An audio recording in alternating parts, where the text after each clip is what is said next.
આજે અમે સવારથી તે સાવરકુંડલા ખાતે જે ખાદી ગ્રામ ઉદ્યોગ કેન્દ્ર છે ત્યાં આગળ 2 દિવસ માટે ખાદી મેળાનું આયોજન કરવામાં આવેલ છે.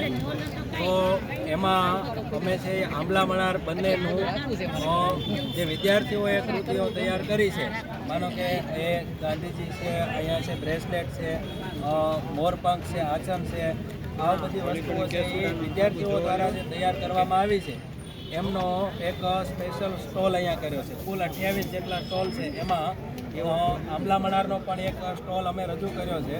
એમાં અમે 5 કાર્યકરો સાથે આવ્યા છીએ, જેમાં રવિભાઈ પંડ્યા, હું ભાવેશભાઈ જામુસા, ભાવેશભાઈ ડાંગર, મહર્ષિભાઈ અમે આવ્યા છીએ અને 2 દિવસ માટે આ જે વિદ્યાર્થીઓએ મહેનત કરી છે એ બધું એ વેચાણ માટે મૂક્યું છે. બરાબર.